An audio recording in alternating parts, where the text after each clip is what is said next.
Bwana Yesu asifiwe, wapenzi watazamaji na wasikilizaji popote mlipo. Ni wasaa mwingine tena ambapo Bwana ametupatia fursa ya kuendelea kujifunza masomo haya ya uamsho. Na leo ni siku nyingine njema tu ambapo tunaenda kujifunza somo makini sana na muhimu sana katika masomo haya ya mpango wa ukombozi. Kwa hiyo nikusii popote ulipo, hakikisha una Biblia, hakikisha una daftari na kalamu kwa ajili ya kuandika mafungu na nukuu ambazo tutakuwa tunaziangalia katika somo letu hili la siku ya leo. Kabla ya kutambulisha somo la siku ya leo, basi niwaalike popote mlipo tupige magoti tupate kuomba. Karibuni.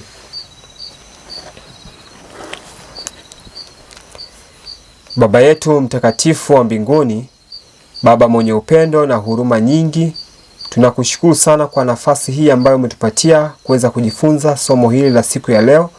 Tunaalika uwepo wako uweze kuwa pamoja nasi. Malaika zako wanaojua kufundisha na kuelekeza wakaweze kuwa pamoja nasi, ili kusudi lisipite neno hata moja kutoka kwako ambalo litakuwa la msingi na itakuwa ni mbegu njema katika mioyo yetu, kutuandaa katika kipindi hiki tunachokiishi, lakini kuziendea nyakati za hatari zilizoko mbele yetu. Baba, tunashukuru kwa sababu ahadi zako ni za hakika na umeahidi kutupatia ulinzi, umeahidi kutupatia ufahamu na hekima na maarifa kuhusiana na messages za kipindi hiki cha mwisho. Hivyo tunashukuru Baba, tunaomba haya yote tukitumaini nguvu yako itakuwa pamoja nasi kupitia mwana mpendwa sana Yesu Kristo. Amina. Basi somo la siku ya leo naomba nilitambulishe. Somo la siku ya leo linaitwa njia iliyozoeleka na njia isiyozoeleka katika kutenda kazi ya Mungu. Na kama unaweza kuona katika picha hapo pembeni nimeandika kwamba regular and irregular. Kwa hiyo somo la siku ya leo tunaenda kuangalia kitu hiki kinachoitwa njia iliyozoeleka na njia isiyozoeleka au isiyofahamika katika kutenda kazi ya Mungu. Kwa lugha ya Kiingereza na nukuu ambazo tutaenda kuziangalia siku ya leo, hili somo kama unatafuta kwenye nukuu za nabii utaona tu maelezo ya kuhusiana na regular and irregular lines. Sasa wengi sana tumeshindwa hata kuna wakati mwingine inakuwa ni vigumu kuitafsiri maana hii, lakini natamani kwa neema ya Mungu walau hata kama tafsiri yake inaweza isiwe nzuri sana ya kichwa cha somo, ila lengo lake kuelezea nini maana ya regular and irregular lines, kuelezea njia iliyozoeleka na njia isiyozoeleka katika kutenda kazi ya Mungu. Tutaweza kutafakari leo pamoja kuona nini maana yake. Lugha ya Kiswahili inakosa maana nyingi ya maneno, na hivi tutatazama kipengele kwa kipengele, neno kwa neno, tuweze kupata tu kwa maana halisi nzuri ya maneno haya. Lugha ya Kiswahili imekosa maneno mazuri ya kuelezea hivi vitu. Na labda niseme kitu kimoja, ndugu zangu mnaotazama na mnaosikiliza. Kwa kushindwa kuelewa somo hili la regular and irregular lines, kushindwa kuelewa njia iliyozoeleka na njia isiyozoeleka katika kutenda kazi ya Mungu, ndio sababu leo hii kuna makosa mengi sana katika Injili. Kuna makosa mengi sana kwa wahubiri na watendakazi wengi wa Injili kwa sababu ya kushindwa kuelewa kuhusiana na njia iliyozoeleka na njia isiyozoeleka ya kutenda kazi ya Mungu. Hata wale ambao tunadai tunaamini ukweli wa sasa tunashindwa kuelewa haya maneno au hii maana ya kitu hiki ambacho tunaenda kutazama siku ya leo. Kwa hiyo basi nitatamani wewe pia uweze kuwa shahidi mwaminifu, kufuatilia hata wewe mwenyewe kipengele kwa kipengele kwa haya ambayo tunaenda kuangalia siku ya leo. Alafu usijenge ushahidi wako kwangu pekee, hapana, na wewe pia pata muda wako, chukua Biblia yako na vitabu vya Roho Nabii, kusanya magombo ya Roho Nabii popote alipo, tafakari maneno haya regular and irregular lines, njia iliyozoeleka na njia isiyozoeleka au isiyofahamika katika kutenda kazi ya Mungu. Basi utapata ushahidi wa kutosha kwamba kuna makosa mengi sana wahubiri tumeyafanya na watu wengi wameyafanya kwa kushindwa kuelewa vitu hivi.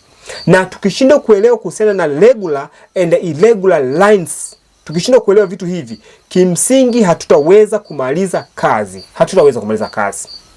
Yaani hata tufanye nini, hata tuhubiri namna gani, hata tuzunguke yaani kama tutashindwa kuelewa nini maana ya hivi vitu, kimsingi hatutaweza kumaliza kazi ya Bwana ambayo ni ya msingi sana kwa kipindi hiki cha mwisho ambacho wewe na mimi tunakiishi.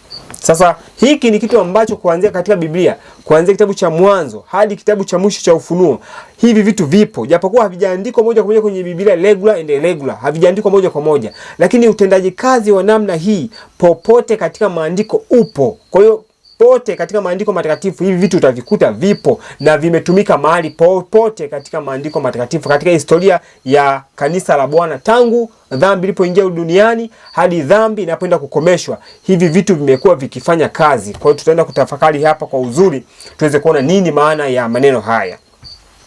Cha kwanza kabisa tunatakiwa tujiulize, anaposema regular line and irregular line, kwa Kiingereza ameandikwa hivyo, lakini kwa Kiswahili tunasema njia iliyozoeleka ya kutenda kazi na njia isiyozoeleka kutenda kazi. Hasa ninaenda kwenye neno hilo la Kiingereza lenyewe la moja kwa moja kujiuliza hata tu nini maana ya neno tu line, nini maana ya line. Maana ukisema regular ni kitu ambacho kinachoeleweka na ukisema irregular ni kitu ambacho kisichoeleweka au kisichofahamika. Lakini line ni nini? Line kwa Kiswahili ni mstari, lakini line ina maana nyingi. Unapoenda katika dictionary, katika kamusi kutafakari maana ya line, ina maana nyingi. Line ina maana ya njia kama unavyoweza kuona hapo, pia ina maana ya namna. Kwa hiyo tunaposema regular line and irregular line, maana ni njia inayofahamika au namna inayoeleweka na ile namna isiyofahamika au isiyoeleweka. Hiyo ni maana tu fupi ya hiyo neno line au mstari kwa Kiswahili unaweza kusema hivyo, lakini hatutafsiri kwamba mstari. Unajua ukichukua neno la Kiingereza kama lilivyo ukilitafsiri kwa Kiswahili moja kwa moja, kuna wakati mwingine unaweza ukakosa maana hilo neno, kwa sababu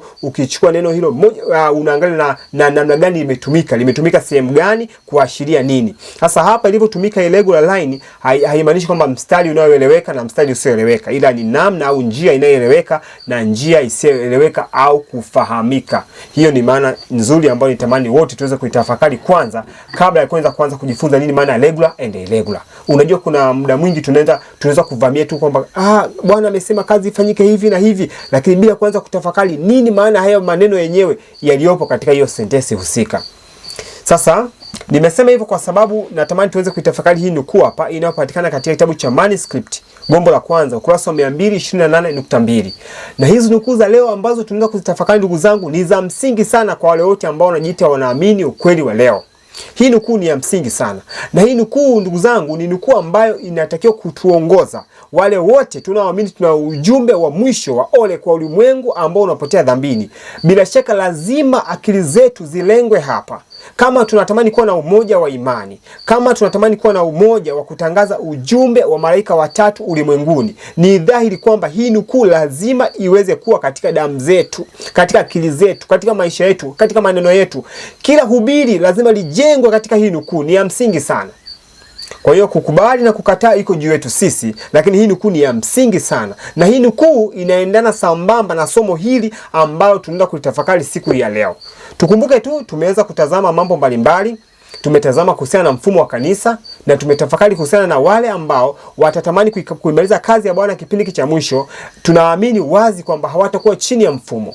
Sasa basi hii nukuu inaenda kutuandaa kuelewa somo hili la siku ya leo, na itaenda sambamba na somo hili na somo lijalo na masomo mengine yote. Hii nukuu ni ya msingi sana. Sina maneno mazuri ya kuelezea uzito wa hii nukuu, lakini natamani kila moja aweze kufahamu kwamba hii ni nukuu nzito sana na ni ya muhimu sana, na nukuu ambayo ndiyo inayopaswa kuwa kiongozi kwa wale wote wanaoamini ujumbe wa sasa. Inasema hivi: kusudi la Mungu kutupatia ujumbe wa malaika yule watatu. Hapa napo ni mahali pa msingi pa kuelewa, kwa sababu hii nukuu wengine wamesema kusudi la Mungu kutupatia ujumbe wa malaika watatu, wakisema kwamba ujumbe wa malaika wa kwanza, wa pili na watatu. Kwa Kiswahili ungeweza kutafsiri kwa kusema kwamba kusudi la Mungu la kutupatia ujumbe wa malaika watatu, lakini kwa Kiingereza hajasema hivyo. Hebu tafakari lugha ya Kiingereza hapo. Wanasema kwamba God's purpose in giving the third angel's message.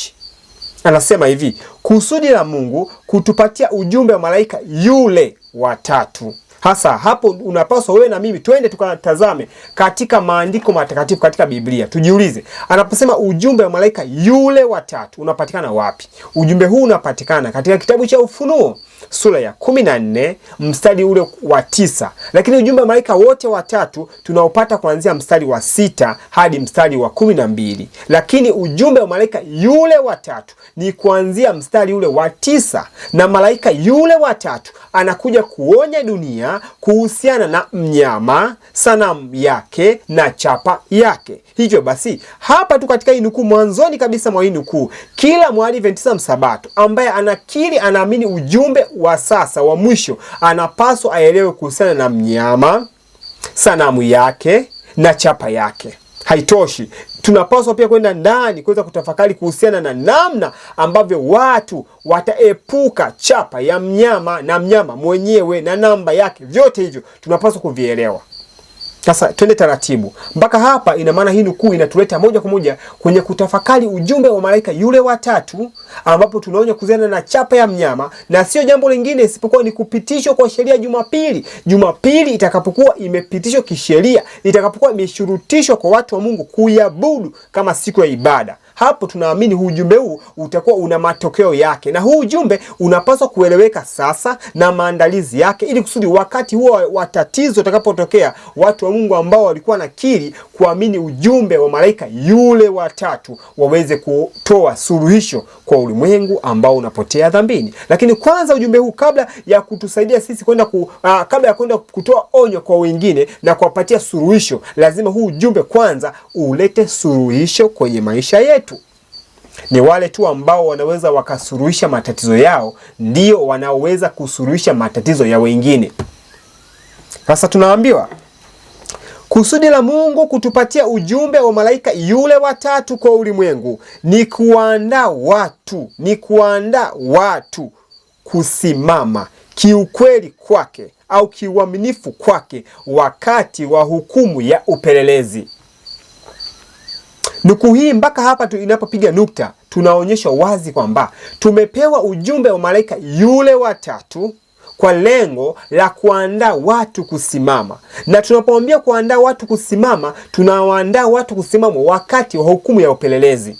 Na unapojifunza hukumu ya upelelezi, tumezungumza mara nyingi kabisa, tumeona wazi hukumu ya upelelezi hii ina vipengele vyake. Hii hukumu ya upelelezi na ina muda wake. Ilianza mwaka 1844 na ilianza kwa waliokufa. Unaposoma selected message, tulisoma ukurasa wa 125, iko wazi kabisa inazungumza maneno hayo kwamba ilianza kwa waliokufa na kitambo itahamia kwa walio hai. Itakapohamia kwa walio hai sio wakati mwingine, bali ni wakati wa kupitishwa kwa sheria ya Jumapili, wakati wa kusimamishwa kwa chapa ya mnyama, wakati wa onyo la ujumbe wa malaika yule wa tatu linapozungumza kuhusiana na chapa hii ya mnyama au sheria ya Jumapili. Kwa hiyo wanaoandaliwa kusimama hapa sio watu waliokufa, bali watu walio hai. Sasa haya ni maneno ambayo tunapaswa kuyaelewa vizuri, kwamba Bwana ametupatia ujumbe wa malaika watatu.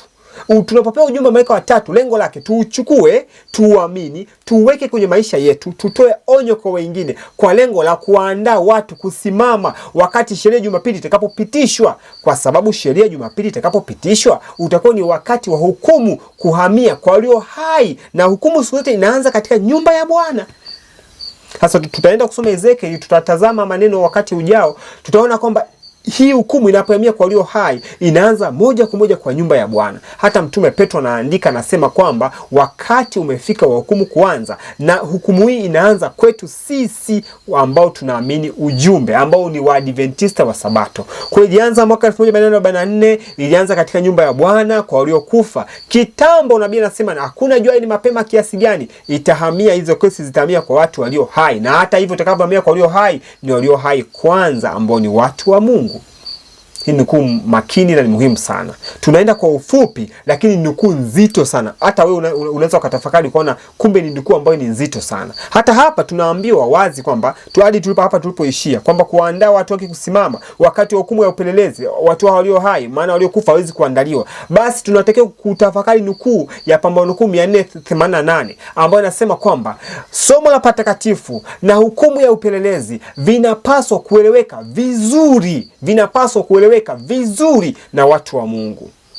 Wote tunatakiwa tuelewe haya masomo ili kusudi tuweze kuifanyia mazoezi imani ambayo ni ya msingi sana kwa kipindi hiki. Nabii anasema hivyo. Anasema vinginevyo itakuwa ni vigumu kuifanyia mazoezi imani ambayo ni ya msingi sana.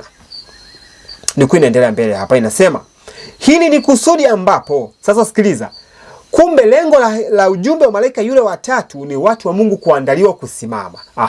Sasa wataandaliwaje kusimama? Bwana ametoa nini? Sasa Bwana ametoa vitu, ametoa nyenzo, ametoa vitu ambavyo ni kama zawadi. Anasema sasa hili ni kusudi ambapo tunaanzisha na kuendeleza vitu vifuatavyo. Jamani, hapa tusikilizane kwa makini ili tuweze kuelewa somo la regular and irregular lines. Tuweze kuelewa njia ya kawaida ya mambo au njia iliyozoeleka na njia isiyozoeleka. Kuna wengine wanasema njia iliyozoeleka ni conference, makanisa ya conference, na njia isiyozoeleka ni makanisa ambayo yako nje na conference. Watu wanaamini hivyo.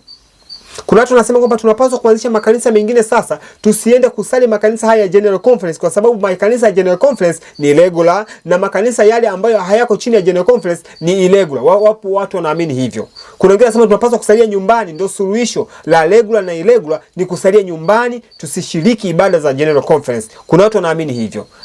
Sasa tutaenda kutazama hii nukunye iko wazi kabisa. Iko wazi kabisa, wapenzi watazamaji na wasikilizaji. Hebu tuone. Anasema hili ni kusudi ambapo tunaanzisha na kuendeleza nyumba zetu za uchapaji, jambo la kwanza. Anaendelea. Shule zetu, jambo la pili. Kwa kumbe watu wa Mungu ili waandaliwe kusimama wakati wa hukumu ya upelelezi, jambo la kwanza ni lazima tuwe na nyumba zetu za uchapaji. Jambo la pili, lazima tuwe na shule zetu, sanitarium, migahawa ya afya, vyumba vya matibabu na viwanda vya chakula. Mpaka hapo kuna nukta. Tuendelee. Hili ndilo kusudi la kupeleka mbele kila njia ya kazi katika safu yake. Hasa hilo neno lilotumika hapo, hebu tazama hii kwa Kiingereza kwa wale ambao wanaweza kusoma Kiingereza, lakini tunaweza tukaitafsiri hii nukuu. Hapa chini amesema hivi, baada ya kutaja zile publishing house ambazo ni nyumba za uchapaji, ametaja shule, sanitarium na kuendelea. Hebu tazama hapo mbele, anasema this is our purpose in carrying forward every line of work in the cause.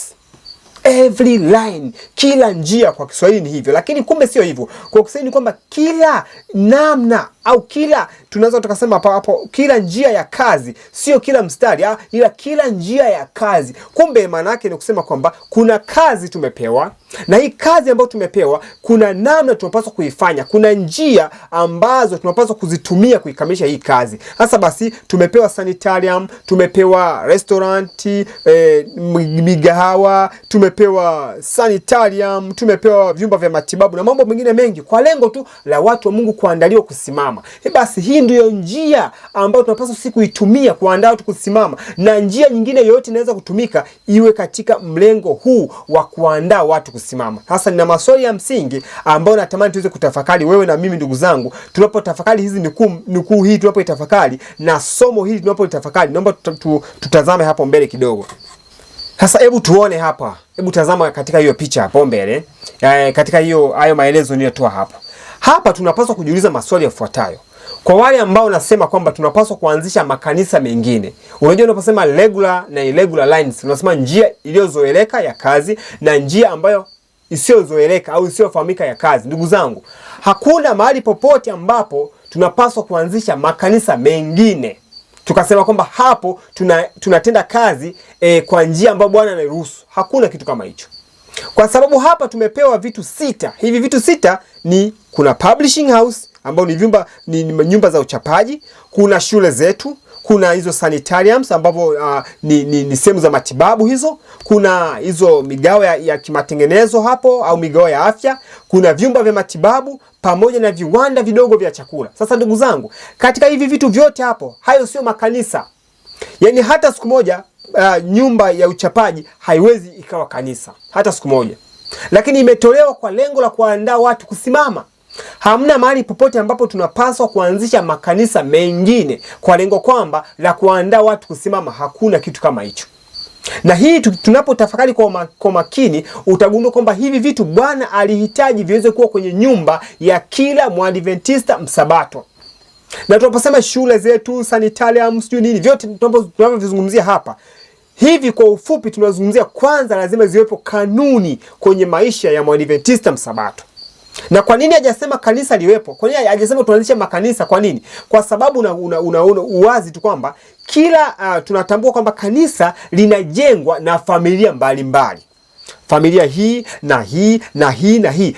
Hizo familia zinapaswa kujenga nini? Kanisa. Sasa unapotoka na kwenda kuanzisha kanisa mahali pengine, unakuwa umekosea, kwa sababu kwanza ulipaswa kuvitambua hivi vitu viwepo kwenye maisha yako.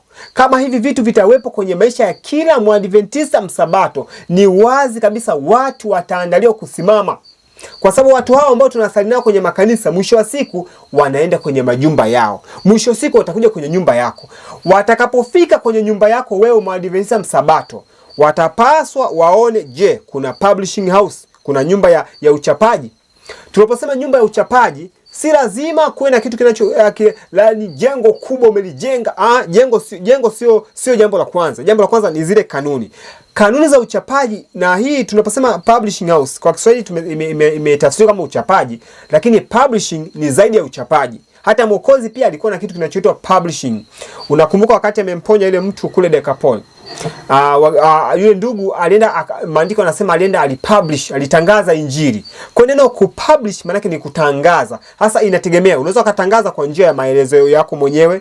Kuna wanao publish kwa njia za WhatsApp, kuna wanao publish kwa njia za ujumbe wa kuandika kwenye simu, kuna wanao publish kwa njia za YouTube kama hivi tunavyofanya, kuna wanao publish kwa njia za vitabu na njia mbalimbali. Hizo zote zinaitwa tu ni njia za kutangaza injili. Kwa Kiingereza imeandikwa ni publishing, lakini maana halisi ni kutangaza ujumbe. Hasa basi kila Mwadventista msabato anapaswa kuwa na hii kitu, ambapo anapaswa kuwa yeye ni mtangazaji wa ujumbe wa malaika watatu ulimwenguni.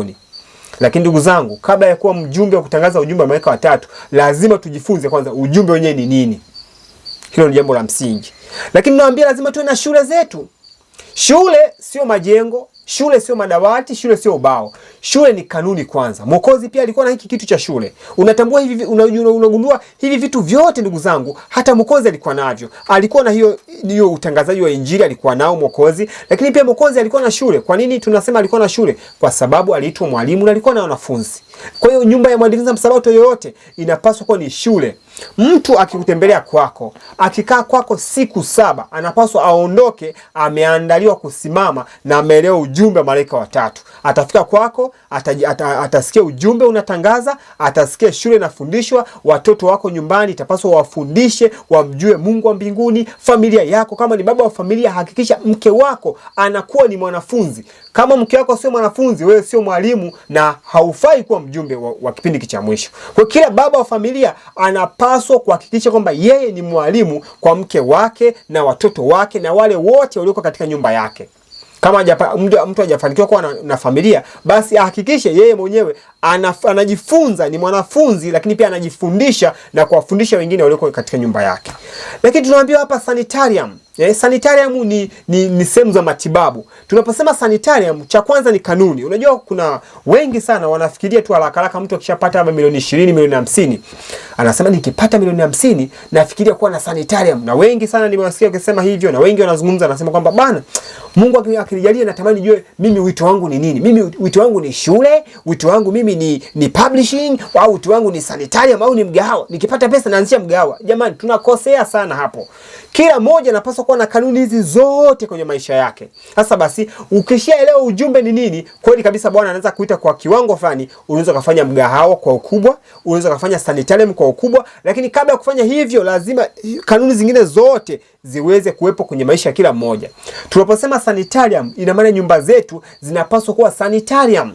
Mgonjwa akiugua kwako, umepokea mgeni ameugua kwako, huyo mgeni au mgonjwa nyumbani kwako, lazima kuwe na kanuni za matibabu zinazomuongoza kila Mwadventista msabato kwenye nyumba yake, na kuzielewa kwa uzuri, sio kwa ushupavu, kuzielewa kwa uzuri kwamba nini maana ya kutibu ugonjwa fulani. Kanuni za afya, na kanuni za afya ndugu zangu tunaambia ni za msingi sana.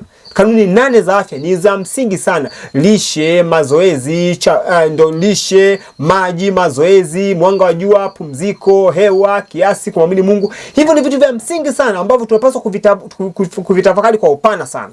Na namuomba Bwana atusaidie, atupatie neema yake ili kusudi baada ya masomo haya, kuweka misingi ya masomo haya, tuweze kuingia huko kujifunza masomo ya afya, kujifunza mambo ya maji, tiba za rahisi za maji za majumbani. Kuna wengine wanaugua kichwa, mtu anaugua tu kichwa, panado. Kweli, lakini sasa kuna umuhimu wa kujifunza kanuni za afya za msingi ambazo ni rahisi. Bwana ameziweka katika maneno yake ya kitabu cha Ministry of Healing, huduma ya uponyaji. Tumeambiwa pale kuna vitu vingi vimefundishwa, na labda nisiongee sana kwa sababu wakati utafika Bwana atatupatia neema yake kuweza kujifunza kanuni za sanitarium ambazo zinapaswa kuongoza nyumba zetu sisi Waadventista wa Sabato. Na hapo sasa ukishajifunza hicho kitu utagundua wazi kwamba ukishaelewa vizuri kanuni hizi, Bwana anaweza akikupatia message vizuri na una kanuni vizuri za sanitarium. Ina maana mgonjwa atakayefika kwako, lengo sio kumtibu tu mgonjwa apone kimwili, hapana. Lengo la sanitarium ni kumtibu mgonjwa apone kimwili, lakini akiondoka kwako amepona kiroho, na yeye pia anaandaliwa kusimama. Lakini sanitarium nyingi zinaweza zikaanzishwa na shetani pia haogopi kusikia mtu ana sanitarium, haogopi. Ila anaogopa kusikia mtu ana sanitarium ambayo inawaandaa watu kusimama wakati wa hukumu ya upelelezi. Kwa kabla ya kuwa na shule, kabla ya kuwa na sanitarium, kabla ya kuwa na nyumba za uchapaji, yani kabla hujanunua printer, lazima uhakikisha unaelewa ujumbe wa malaika yule watatu, unaelewa hukumu ya upelelezi, somo la patakatifu, unaelewa vizuri hayo maneno, ili kusudi mtu unapomchapishia ujumbe, hakikisha unamwandaa kwa lengo la kusimama wakati wa hukumu ya upelelezi. Sasa ni rahisi kuwa na sanitarium alafu mtu haelewi hukumu ya upelelezi. Huo ni mtego wa shetani. Anaendelea. Hygienic restaurant. Migahawa ya kimatengenezo au migahawa ya afya. Hii tunapaswa kuianzisha katika miji, na tunapoanzisha katika miji na vijiji ambavyo vimechangamka, kwa lengo kwamba watu wanaofika pale sio tu waje pale wale chapati za brown vizuri na brown rice wale wafurahie pale, wakiondoka wameshiba vizuri na matunda pale wanasema tumekunywa juisi nzuri sana kwa mtumishi pale kwenye mgahawa wake bwana, mambo mazuri bwana, watu wakajaa ukapata pesa na nini. Sio lengo lake. Ni kweli utapata pesa za kuendeleza kazi ya Bwana, lakini lengo la kwanza ni kuandaa watu kusimama. Lazima mtu yeyote anayekuja kwenye mgahawa wako na kula chakula aondoke akiwa ameelewa ujumbe wa malaika watatu, amemuelewa mnyama, chapa ya mnyama, sanamu ya mnyama na namna ya kusimama, ndugu zangu. Na hii inapaswa ianzie kwenye nyumba zetu. Nyumba zetu lazima ziwe ni sehemu za migahawa. Chakula cha asubuhi ni nini? Chakula cha mchana ni nini? Watu wanakula chakula gani cha jioni? Wanakula vipi? Wanatafuna namna gani? Wanameza vipi chakula? Wanaenda chooni mara ngapi? Wanaendaje? Choo yao ikoje? Hivi ni vitu vya msingi ambavyo vinapaswa vizingatiwe nyumbani. Kwa hiyo mgahawa wa kwanza ni mgahawa wa nyumbani. Nimesahau hapa juu. Mwokozi alikuwa na sanitarium. Ndio, Mwokozi alikuwa na sanitarium kwa sababu aliponya wagonjwa wengi sana. Kwa hiyo Mwokozi alikuwa na sanitarium, alikuwa na kanuni za sanitarium. Kwa hiyo kama angepata mapesa angeamua kujenga, angejenga majengo. Kama leo ingekuepo, angeweza kujenga majengo ma sanitarium.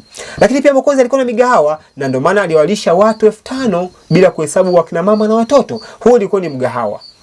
Ukishuka hapa chini, vyumba vya matibabu. Hivi vyumba vya matibabu tunaomba vinapaswa kuwepo pale mijini, mahali ambapo kuna mgahawa wako pembeni, na hapa pembeni kuna chumba cha matibabu ambapo wagonjwa wanafika na kuanza kupewa huduma ya kwanza na kuzungumzwa, na baadaye sasa mgonjwa kwenda kesi yake ni nzito, unaambia sasa ndugu yangu, tunaishi kule mashambani, na ndio maana ujumbe wa mashambani ni muhimu ndugu zangu. Unaambia tunaishi kule mashambani, pale ndo tuna sanitarium yetu kubwa, ambapo ukifika pale utapata huduma kwa wiki, mwezi, utakaa pale, utajifunza, utatibiwa pale. Lakini hapo mijini anakuwa anapata huduma kwa muda fulani. Sasa ndugu zangu, waadventista wa Sabato, tuchangamke. Haya mambo lazima tuyakamilishe kwa wakati, na haya mambo Bwana ametupatia kuandaa watu kusimama. Ikitangazwa sherehe Jumapili, hakuna haja kujenga mgahawa, hakuna haja kujenga sanitarium, hakuna haja kujenga sijui shule tena ya kazi gani. Lakini sasa ndio muda wake. Kwa hiyo tunahitaji watu wenye uwezo wa kiakili wa kufikiria kwa upana, na watu ambao hawaoni hasara kutoa mali zao na kufanya kazi ya Bwana isifanikiwe kwa kipindi hiki cha mwisho ambacho wewe na mimi tunaishi. Kwa Bwana tutie nguvu, atusaidie, tupatie njozi pana, tuweze kuona vitu hivi vinapaswa vitokee sasa. Na hivi vitu havipo kwa faida ya mwanadamu. Hivi vitu vipo kwa faida ya wale wanataka kusikia ujumbe, na Bwana atatukuzwa sana akiona tunayafanya haya mambo kwa ukamilifu kipindi cha mwisho. Kwa hiyo mtendakazi yote wa injili kipindi cha mwisho lazima awe na lengo la kuwa na shule, lengo la kuwa na sanitarium, lengo la kuwa na mgahawa, lengo la kuwa na chumba cha matibabu. Hivi ni vitu ambavyo vinapaswa vitokee kipindi kile ambacho wewe na mimi tunaishi.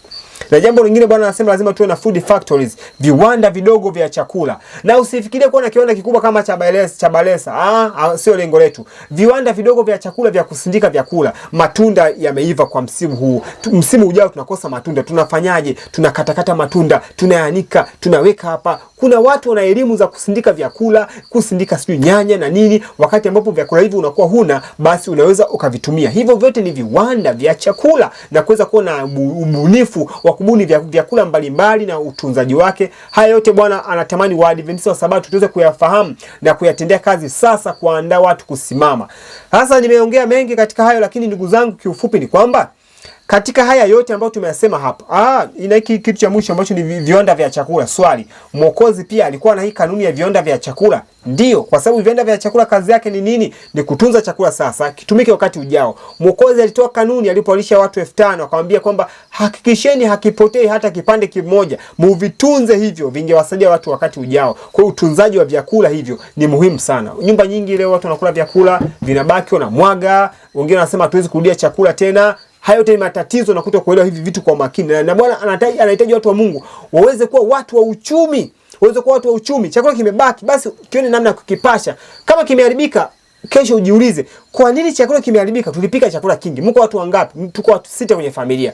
Mko watu 6, mnapika kilo 8 za nini? Pika kilo chache, mnaweza kuzitumia, zikibaki muone namna ya kuzibadilisha kwenda kwa namna nyingine. Kwa mfano, kuna watu wanapika ugali mwingi, ukibaki wanatupa. Ugali ukibaki, unaweza kuchukua ugali na unga wa ngano kama unao, unakanda hapo, unabeki mkate, unakula tena wakati ujao. Sio ugali unabaki unamwaga, mimi situmii tena chakula. Hayo ni matatizo ndugu zangu. Bwana atusaidie na atupatie hekima kuona namna, na hizo zote ni pesa za Bwana ambazo anatupatia. Lazima tuwe makini na matumizi sahihi ya hivyo vyakula ambavyo Bwana anatupatia. Kweli kama kimeharibika, kuna watu wanasema hasa kichakula kinaharibika, mimi wacha nile kwa sababu kitaharibika. Anaamua kwenda kukiharibisha tumboni. Nayo ni tatizo lingine sasa. Kuna mtu mmoja mahali fulani akana lazimishwa, hebu endelea kutumia chakula bwana. Alipakua chakula kingi, sasa kikaa kimemshinda. Akasema mimi chakula naenda kutupa. Mwingine akamwambia usitupe. Kuna watu wanakufa njaa, endelea kula. Sasa akasema watu wanakufa njaa huko Somalia. Mimi niko Tanzania. Sasa ni kila mimi nikijaza tumbo ndo watu hao wanapona njaa. Kwa hiyo kuna muda mwingine watu wamegeuza matumbo yao kuwa kama madampo, yani kwamba liwalo na liwacha tu nile tu, yani ni mradi nimalize chakula. Hapo napo utakuwa unaharibu hekalu la Bwana. Hakikisha unakula kwa kiasi, chakula kikibaki kitunze vizuri, kinaweza kikamsaidia mtu mwingine. Na unapofika mezani mtu wa Mungu, kuna wale ambao nadhani washaoenda kwenye shughuli mbalimbali. Unafika mezani, unasikia hapa kuna chapati za brownie, hapa kuna mkate, hapa sio kuna kitu gani, hapa kuna mchuzi wa nini, hapa kuna nazi na nini. Kuna wengine wanaingia pale kwa wewe unakuwa sio neno gani, wanahangaika kwamba apakwe nini aache nini, anaamua kuchukua chapati 3 ngapi mikate, akaenda ukaanza kula vinamshinda. Baadaye mtu wa Mungu uwe tu mtulivu. Chakula ni mtego mkubwa sana ambao shetani anahitaji kuwatega watu wa Mungu kipindi cha mwisho. Mmoja kati ya majaribu ya shetani, unaposoma sura ya mitego ya shetani Pambano Kuu sura ya 32, anasema miongoni mwa vitu ambao shetani anawatega sana watu wa Mungu ni swala zima la uchu wa chakula. Sasa uchu wa chakula ni jambo pana. Kuna uchu wa chakula, kuna mwingine kuchagua vyakula, naye ni uchu wa chakula. Kuna uchu wa chakula kula kupita kiasi. Yaani mtu anashindilia, unagusa tumbo linakuwa gumu. Na hiyo yote inaharibu akili na mtu anashindwa kutazama mambo ya umilele kwa uzito. Hayo yote jamani ni matatizo ambayo shetani anataka kuwatega watu wa Mungu. Mtu wa Mungu kwanza upasi kuwa na kitambi hata siku moja. Mtu wa Mungu upasi kuwa na kitambi, tumbo limevimba. Hilo ni tatizo. Lazima ujiulize ni nini hicho kimevimba, ni kitu gani? Kwa wapenzi watazamaji, Bwana atusaidie tupatie neema yake tuweze kujua namna ya kusimama kipindi cha mwisho. Tusipoweza kufahamu hayo, shetani atatutega mitego na tutaangukia pabaya na kushindwa kuelewa kazi ya Bwana kipindi hiki ambacho ni nyeti sana. Sasa kuna watu wanasema kwamba sisi hatuanzishi makanisa. Kuna wanaosema hivyo. Sisi hatuanzishi makanisa kwa sababu Bwana anasema lengo la kutupatia hivi vitu vyote ni kuandaa watu kusimama. Sasa watu gani wanaoandaa kusimama? Ni Waadventista wa Sabato. Tunatambua wote, hata mimi natambua wazi kwamba kanisa la Waadventista wa Sabato lipo kwenye uasi. Sasa kama lipo kwenye uasi, Mwokozi alipofika mara ya kwanza alikuta mfumo au kanisa lile la Kiyahudi lipo kwenye uasi. Lakini ndipo mahali anzia kazi. Alisema mimi sikutuma mahali pengine popote isipokuwa kwa kondoo waliopotea katika nyumba ya Israeli. Ina maana watu waliopotea ni watu waliotanga mbali. Hakuja kuwatazama wale ambao hawahitaji tabibu, bali wale wanaomhitaji tabibu, kwa maana kwamba ni wachovu na wengine ni vipofu. Aliwaambia wengine ni vipofu, ni vipofu na viongozi wa vipofu mtawapotosha wengine. Aliwaambia wazi, hao ndio watu ambao Mwokozi alikuja kuwafanyia kazi. Sasa Mwokozi angejitenga pembeni, angejenga na kajengo kingine pembeni, angeweza kuwa na wafuasi wengine, anahubiria na mataifa wajae hapo, tayari Mwokozi angeanzisha kitu kingine tofauti. Sasa leo watu wanasema hatuanzishi makanisa mengine, lakini tayari wanaanzisha makanisa mengine.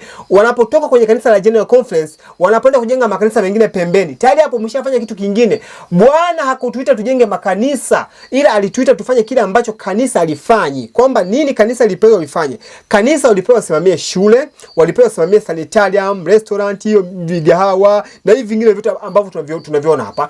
Hivi vitu kama kanisa lingesimamia sahihi, basi watu wa Mungu wangeandaliwa kusimama. Kwa kushindwa kufanya hicho kitu, sisi watu wa Mungu tunapaswa kuelewa kwamba tunatakiwa kuvifanya hivyo vitu katika namna sahihi na kuwaambia hao sasa ambao hawajafanya waelekee hivyo vitu. Unaja kujenga kanisa, utaanzisha kanisa la 8 ambao ni kanisa halipo katika mtiririko wa makanisa.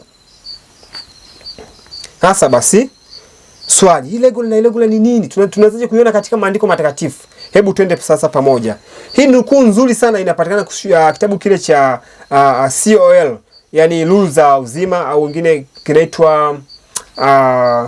kinaitwa sio, ni vielelezo vya mafundisho ya Kristo. Kina majina mengi, vielelezo vya mafundisho ya Kristo, au ni kitabu ambacho Kristo ameruhusu kiandikwe kinachoelezea mifano ile yote ambayo inaelezewa katika maandiko matakatifu katika injili zake. Sasa tunaambiwa hivi katika ukurasa wa 78 paragrafu ya pili, anasema kwa kanisa lake katika kila kizazi Mungu ana ujumbe maalum na kazi maalum. Nimeleta hii nukuu makusudi kwa sababu kanisa la Mungu ni moja. Lakini kanisa hili ni moja kwamba katika kuanzia wakati ule wa Eden mpaka sasa hadi mwisho wa kazi, kanisa la Bwana ni moja. Kwa maana kwamba kanisa hili moja, lakini kila kizazi, kila wakati kuna kazi maalum na vile vile kuna ujumbe maalum. Tunaposema kazi maalum na ujumbe maalum, ina maana kuna namna ya kufanya hiyo kazi. Sasa basi Bwana kila wakati anatoa maelekezo sahihi ya kufanya hiyo kazi, na maelekezo hayo kila wakati mara ya kwanza yanakuwa ni maelekezo maalum yanayoeleweka, yani regular, yanayoeleweka kila wakati. Naomba unisikize kwa makini sana. Kila wakati Bwana, kila kizazi, kwamba inukuu nasema kwa kanisa lake katika kila kizazi, yani katika kila wakati Bwana ana kazi maalum na ukweli maalum. Huu ukweli maalum ndio unaoleta kazi maalum. Na ukweli huu sio jambo lingine, ni mpango wa ukombozi, ambao mpango huu wa ukombozi kila kizazi unadhihirika taratibu. Kila kizazi unafunuliwa taratibu. Sasa unapofunuliwa taratibu kwa kila kizazi, ndio unaitwa ujumbe maalum kwa kizazi hicho. Ulikuwa hivyo kwa wakati wa kina Petro, na uko hivyo kwetu sisi leo. Petro hakuelewa ujumbe wa malaika watatu, lakini sisi kwetu leo ujumbe wa sasa ni ujumbe wa malaika watatu. Ina maana kumbe huu ni ujumbe maalum. Na kazi maalum ambayo tunapaswa kuifanya ni kazi inayoendana sawa sawa na ujumbe wa malaika watatu. Ipi hiyo? Kusudi la Mungu kutupatia ujumbe wa malaika watatu ni kuandaa watu kusimama. Kumbe kazi maalum ambayo tumepewa mimi na wewe leo ni kuandaa watu kusimama. Wakati gani? Wa hukumu ya upelelezi. Kumbe watu wa Mungu tunapaswa kuelewa hukumu ya upelelezi, siku ya upatanisho. Katika somo la patakatifu, wapi? Chumba cha patakatifu, na kuelewa ujumbe wa malaika yule watatu na namna ya kumaliza kazi ya Bwana katika vipengele hivi ambavyo tumeviona. Kuwa na shule zetu, kuwa na sanitarium, kuwa na migahawa yetu, kuwa na nyumba za uchapaji. Vitu hivyo vyote ni vya msingi vya kuandaa watu kuweza kusimama. Sasa basi, kila wakati Bwana anapotoa kazi maalum, anatoa pia na maelekezo ya kufanya hiyo kazi. Hiyo ndio inaitwa ni njia inayoeleweka kwa kipindi husika. Sasa kanisa la Bwana katika kila wakati linapokuwa linafanya hiyo kazi, Shetani naye anaingilia kati. Shetani naye anaingilia kati. Kama tunavyosoma Selected Message ukurasa wa 124, anasema Shetani ameiba ujumbe huu, ameiba ujumbe, nguvu yake, ili watu wa Mungu wasiandaliwe kusimama. Wakati gani? Wakati wa hukumu ya upelelezi. Makusudi ya Bwana ni kutoa ujumbe wa malaika watatu ili watu waandaliwe kusimama. Makusudi ya Shetani kuiba ujumbe, watu wasiandaliwe kusimama. Sasa basi Bwana anapoona tayari ujumbe umeshaibiwa na Shetani ili watu wasiendelee kusimama, Bwana anaamua kufanya kitu kingine. Anaamua kuachana na njia ile ambayo inaeleweka, ambayo ni rasmi. Anaenda kwenye njia ambayo isiyoeleweka, ambayo sio rasmi, yani isiyofahamika, niseme sio isiyoeleweka, niseme au isiyozoeleka. Asante. Isiyozoeleka ni kwamba njia ambayo njia rasmi, yani niseme njia ambayo ndio ya Bwana, lakini njia hiyo sio njia iliyozoeleka. Hata nikisema rasmi sio mbaya, kwa sababu inapofanya kazi watu wanashangaa. Ndio maana kuna nukuu nyingi kitabu cha matukio siku za mwisho. Watu watasema kwamba imekuwaje tumepitwa sisi, kwa sababu wanaona njia nyingine imetumika ambayo njia hiyo sio rasmi, kwa maana kwamba kwa wakiangalia vitabu vyao, wakiangalia mtiririko wa kazi, wanaona hii njia kwa sasa haifahamiki na wanaweza hata wakaifunga hiyo kazi. Hebu ngoja kidogo. Ukifika kitabu cha Yohana sura ya kwanza, Yohana sura ya kwanza, hapa pia tunakutana na namna hiyo ya njia inayofahamika na njia isiyofahamika, au njia inayoonekana ni rasmi na njia ambayo sio rasmi. Hebu tazama wakati Yohana Mbatizaji anahubiri ujumbe. Na huyo mtu aliitwa na Bwana kutangaza ujumbe kwa ajili ya marejeo ya Kristo mara ya kwanza. Sisi tunawaambia tumepewa ujumbe kuandaa watu kwa ajili ya marejeo ya Kristo mara ya pili. Hebu twende pamoja kitabu cha Yohana sura ya kwanza, Injili ya Yohana sura ya kwanza. Tutasoma mstari ule wa 19. Maandiko nasema hivi: na huu ndio ushuhuda wake Yohana Wayahudi walipotuma kwake makuhani na Walawi. Makuhani na Walawi hawa ni wa viongozi wa dini ambao wao walikuwa wanatenda kazi katika njia ile ambayo ni rasmi inayoeleweka. Sasa wanasema hivi, makuhani na Walawi kutoka Yerusalemu, makao makuu ya General Conference huko, ili wamuulize, wewe nani? Walimuuliza Yohana, wewe ni nani? Unaona, sio kwamba walikuwa wajui Yohana anaitwa nani. Walijua huyu ni Yohana, mtoto wa nani, walimfahamu mtoto wa Zekaria. Lakini waliposema wewe ni nani, kwa maana kwamba wewe unafanya kazi kama nani. Hebu fika mstari wa 20. Naye alikiri wala hakukana, alikiri kwamba mimi siye Kristo. Wakamuuliza, ni nani basi? Elia wewe? Akasema mimi siye. Wewe ni nabii yule? Akajibu la. Basi wakamwambia, nani? Tuwape majibu wale waliotupeleka, wanenaje juu ya nafsi yako? Hapa naomba niishie. Kwa hiyo kumbe hao watu hawakutambua kazi ya Yohana, kwa sababu kazi ya Yohana ilikuwa ni kinyume na kazi zao wanazozifanya. Yohana alifika, alikuwa anabatiza, wao walikuwa hawabatizi. Wakashangaa ujumbe wa Yohana tofauti na ujumbe wao. Kwa hiyo ujumbe wa Yohana ulikuwa ni ujumbe ambao haukuzoeleka kwa kipindi chao, lakini ndio njia ambayo Bwana alitumia kuifanya kazi, kwa sababu lile kanisa la Kiyahudi kwa kipindi kile liliacha kufanya kazi ambayo Bwana alitaka waifanye.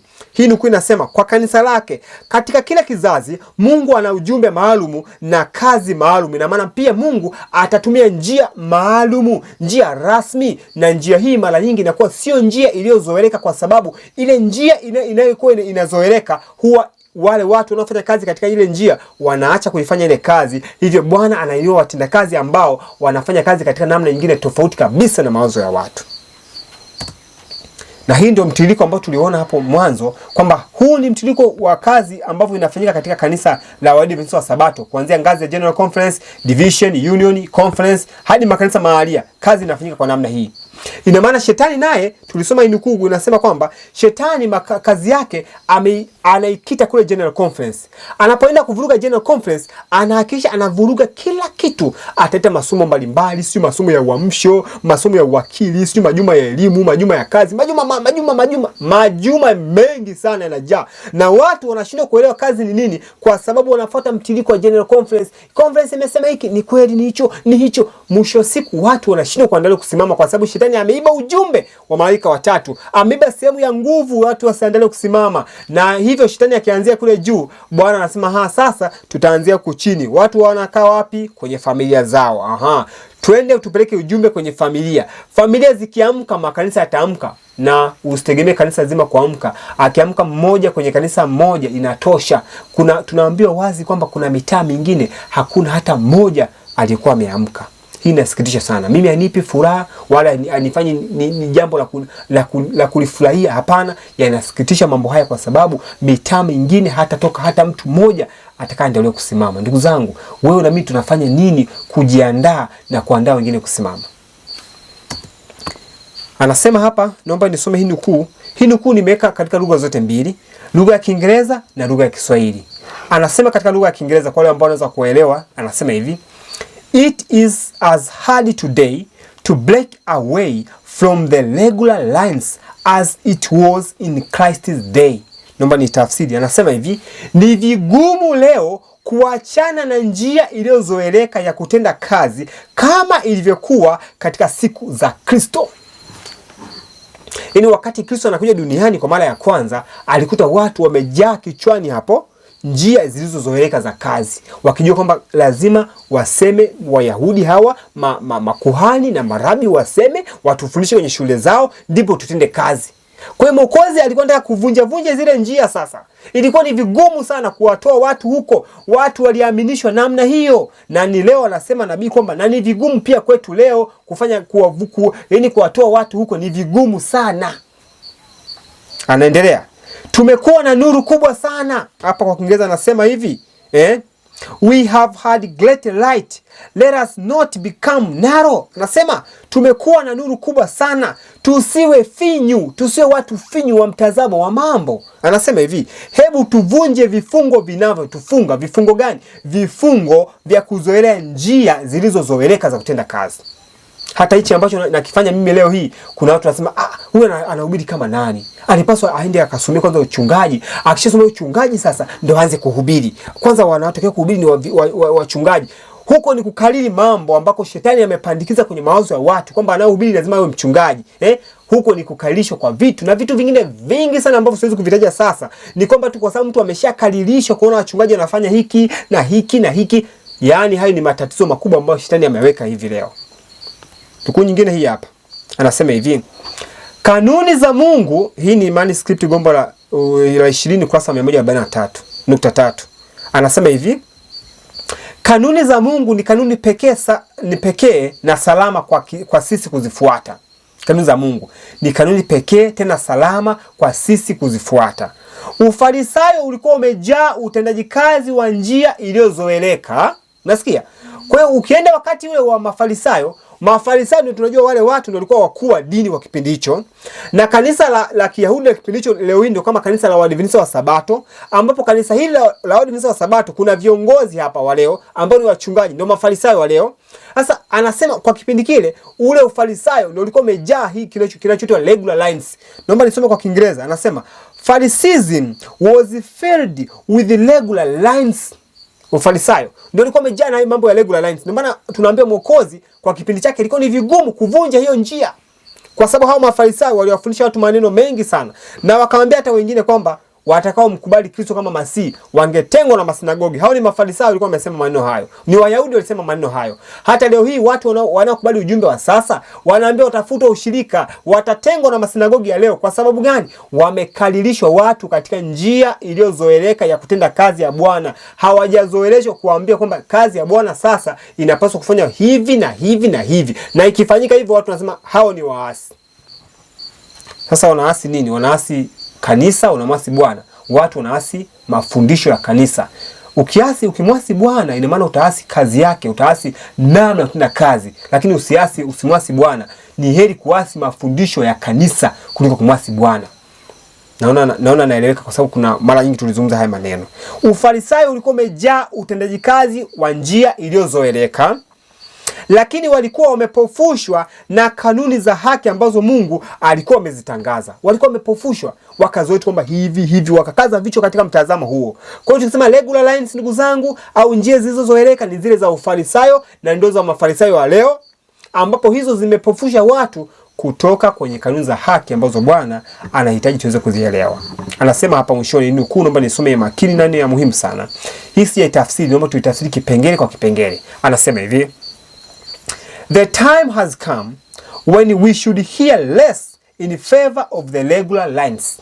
Muda umewadia ambapo tunapaswa kusikiliza kidogo au kuweka usikivu wetu kidogo katika hizo njia zilizozoeleka za kutenda kazi. Katika maana kwamba leo hii akili zetu hazipaswi kuelekezwa huko. Mahali pengine hapa nyuma tumesoma nukuu inasema tunapaswa kuvunja hiyo regular lines. Tuvunje kila nila inatufunga. Hizo ni nila ambazo zimewafunga watu kushindwa kuelewa kazi ya Mungu ni nini kwa kipindi hiki ambacho wewe na mimi tunaishi. Tunaambiwa if we can get away from the regular lines, kama tunaweza tukatoka kwenye hizo regular lines, yani njia ambazo zimezoeleka za kutenda kazi. Hajasema kama tunapaswa kutoka kwenye haya makanisa, hajasema hivyo. Ila anasema kama tunaweza kutoka kwenye hizo njia za utendaji kazi wa namna hiyo iliyozoeleka into something which though irregular, kwenda kwenye kitu fulani japokuwa ni kitu kisichozoeleka au kisichokuwa rasmi kwa maana hiyo, anasema is after God's order. Kumbe japokuwa tunaenda kwenye kitu ambacho hakijazoeleka, lakini kipo kwa utaratibu wa Bwana. Anasema hivi, it may cut away something of the irregular working which has led away from Bible principles. Ndugu zangu, Bwana anahitaji tuweze kutambua haya mambo ili kusudi tuweze kurejeshwa katika misingi ya neno la Bwana katika kipindi kile ambacho wewe na mimi tunaishi. Bwana alihitaji leo hii watu wa Mungu waandaliwe kusimama wakati wa hukumu ya upelelezi. Shetani ameiba ujumbe na watu wa Mungu wanashindwa kuandaliwa kusimama. Hili ni somo makini ambalo nitamani tuweze kulitafakari ili kusudi somo lijalo tunapata kujiuliza kuhusiana na hukumu ya upelelezi itakapohamia kwa walio hai na namna gani ya kujiandaa. Hapa tumeshaanza kuzungumza baadhi ya vitu mbalimbali ambavyo Bwana amevitoa kuandaa watu kusimama. Bwana atusaidie sana kuweza kuelewa haya maneno kuhusiana na regular lines na irregular lines, njia iliyozoeleka na njia isiyozoeleka, maana ni mambo ya msingi na ya muhimu katika kipindi ambacho wewe na mimi tunaishi. Mwisho ndugu zangu, tunapenda kumalizia tunapaswa kujifunza na kuelewa sana kwamba Bwana anahitaji watu wake waweze kutembea katika njia ambayo Bwana amewaambia watembee. Ila shetani pia ni mjanja. Anatumia njia ifuatayo. Anafanya hivi shetani. Shetani haogopi kusikia mtu ametoka kanisani. Haogopi. Haogopi hata kusikia umetoka kwenye mfumo. Haogopi kabisa, haogopi. Ila shetani atawafanya watu wawe washupavu katika pande zote mbili. Kuna wale ambao wanaobakia katika hii regular, hii njia iliyozoeleka ya mambo. Ndio wamebakia hapo, effort na wao. Sabato za wageni ndio wao. Yaani ndio wamebakia kwenye mfumo wa kanisa. Yaani hapo hata ufanyeje humtoi, humalizi chochote na kuelewi. Huu ni ushupavu wa kwanza ambao shetani anawafanya watu waseme tupo kanisani na kuna kundi lingine limetoka kanisani, sisi ndio tuko sahihi. Hilo ni kundi la kwanza. Lakini kipengele cha pili ambacho shetani anafanya kazi kwa wale ambao sasa wameanza kuelewa nuru hii ya ukweli wa sasa, waone kwamba sisi ndio wale watu wa kawaida ambao Bwana ametunia kufanya kazi yake. Ndio tunafanya kazi katika irregular line sasa. Tunafanya kazi katika njia isiyozoeleka. Wabakie hapo lakini wasijue kwamba wana jukumu la kuandaa hao watu ambao hawaelewi nini cha kufanya. Na kuna wengine wanapenda kuanzisha makanisa mengine, ina maana wanakuwa kwenye kundi ambalo hawana mzigo tena na kuwasaidia wale ambao walipaswa wawasaidie. Na unajua watu wa Mungu wale wote ambao wanatambua hii nuru ya sasa ni watu ambao walipaswa kuwa wanyenyekevu sana na kila wakati kujichunguza. Unajua bana, ndugu zangu, kuelewa tu ujumbe wa sasa, nini cha kufanya, kuishi mashambani, kuacha nyama, huo sio wokovu bado. Na ujue wazi kwamba wewe ndio upo kwenye target, yani kwenye kona ya shetani. Kama shetani analenga risasi, anaowalenga risasi sasa ni wale ambao wameanza kupata nuru ya kuamka. Wale ndio ambao anawalenga sana shetani. Shetani hapambani na watu wengine wote isipokuwa wale ambao wanadai wana nuru. Ataambia nyinyi mko sehemu salama. Yaani nyinyi msijali. Nyinyi ndio mnafanya kazi ya Mungu bwana. Tena hadi mna YouTube channel. Yaani nyinyi ndio mnafanya kazi ya Mungu. Endelea kupiga kazi ya Mungu. Wale wameshapotea. Conference imepotea. Tedison ameshapotea. Yaani hao wameshaangamia. Nyinyi ndio mko. Ona mapacified, ona mangoma, ona manini. Lakini tunasahau ndugu zangu, kwenye familia zetu hata sisi kuna vitu vinavyoitwa regular lines. Jiulize maswali, familia yako inaishije hapo nyumbani? Na ndio mahali pa kwanza ambapo Bwana alihitaji uweze kufanya kazi ni kwenye familia yako. Lakini kuna uwezekano ukaacha familia yako, ukaacha ndugu zako wa jirani, ukaanza kupambana na conference iliyoko mbali kabisa. Tena iko Marekani, General Conference iko Marekani. Ukasayo General Conference ambayo iko kwenye nyumba yako hapo nyumbani, ukashindwa kuitendea kazi. Jiulize, asubuhi nyumbani mnakula nini? Mnakula saa ngapi? Mnakulaje? Mnaishi wapi? Elimu gani mnaipata? Kazi gani mnazifanya? Hivyo vitu vyote ndugu zangu vitatufanya watu wa Mungu tupokee chapa ya mnyama tusipokuwa makini. Kwa sababu makusudi ya Bwana kutupatia ujumbe wa malaika watatu, na malaika watatu anaonya watu zidi ya chapa ya mnyama, ni kuandaa watu kusimama. Anaposema kusimama, ina maana ni kupata ushindi dhidi ya dhambi, ni kupata muhuri wa Mungu na kushinda na kuachana na chapa ya mnyama. Sasa maisha ambayo tunaishi nyumbani yenyewe dhali yanatudhihirishia kwamba tunaenda kupokea chapa ya mnyama. Sasa kama tunapokea chapa ya mnyama, kwa nini tufungue midomo yetu kuonya conference kuu kuliko kwanza kuzionya conference za mioyo yetu? Bwana atusaidie sana wapenzi. Mimi sina lugha kuzungumza, lakini kimsingi haya mambo yanasikitisha na yanatia uchungu sana. Bwana atutie nguvu, atufanye kuwa wanyenyekevu, tuchunguze mioyo yetu kwa kina na tuziandae familia zetu kusimama. Kipindi cha mwisho, tupige magoti tupate kuomba. Baba yetu mtakatifu wa mbinguni, Baba, tunakushukuru sana kwa fursa hii ambayo umetupatia kujifunza neno hili siku hii ya leo. Tumetafakari na kutazama kuhusiana na njia iliyozoeleka ya kutenda kazi yako, na njia ambayo japokuwa haijazoeleka lakini ni rasmi, ambayo Bwana unahitaji watu wako waweze kuifahamu kipindi cha mwisho. Lakini kikubwa Bwana, tunahitaji kuweza kuelewa huu ujumbe malaika watatu hasa kili chake ni nini na ni lengo gani Bwana unahitaji tuweze kulipata kutoka kwenye ujumbe wa malaika watatu, ili kusudi tuweze kuandaa familia zetu na sisi wenyewe na washiriki wenzetu kwa pamoja tuweze kusimama mnamo siku za mwisho. Tuandae Bwana, tutie nguvu, uturehemu na kutusahihisha kila wakati ambapo tunakosea na kwenda katika ushupavu wa namna yote, kulia au kushoto, bali tutembee katika njia ambayo umetuagiza Bwana. Tutie nguvu mfalme wa amani, na utubariki sote mtazamaji na msikilizaji. Tunapotafakari ujumbe huu uweze kutukata Baba na kutunyenyekeza kwako kupitia mwana mpendwa Yesu Kristo. Amen.